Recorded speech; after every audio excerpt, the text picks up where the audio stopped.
زندگانی ہے صرف قطرۂ نسیاں ہے خودی، وہ صدف کیا کہ جو قطرے کو گوہر کر نہ سکے۔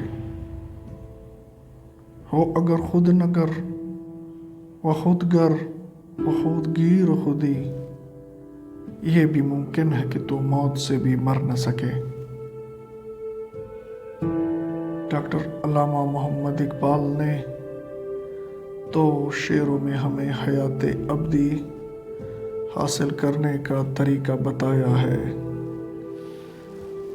کہتے ہیں اگر ہم زندگی کو صدف سے تشبیہ دیں تو خودی کو قطرۂ نسیاں کہہ سکتے ہیں، اور صدف کا وظیفہ یہ ہوتا ہے کہ وہ قطرے کی پرورش کر کے اسے موتی بنا دے۔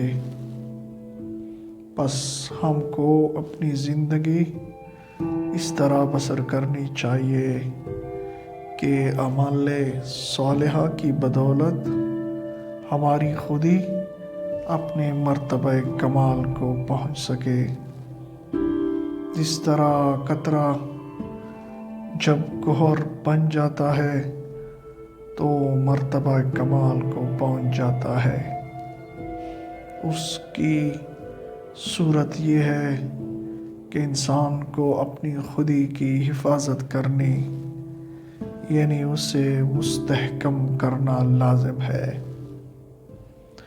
واضح ہو کہ خودی صرف عشق سے ہی مستحکم ہو سکتی ہے، بس اگر ہماری خودی میں 3 صفات پیدا ہو جائیں تو وہ لازوال ہو سکتی ہے، یعنی اسے حیات ابدی حاصل ہو سکتی ہے۔ وہ 3 صفات یہ ہے: خود نگر، خود گر، خود گیر۔ خود نگر کا مطلب یہ ہے کہ ہم اپنے ماحول سے آگاہ ہوں، دنیا کو دیکھنے اور سمجھنے میں دوسروں کے محتاج نہ ہو، مثلاً دنیا کو کافروں کی نگاہ سے نہ دیکھیں۔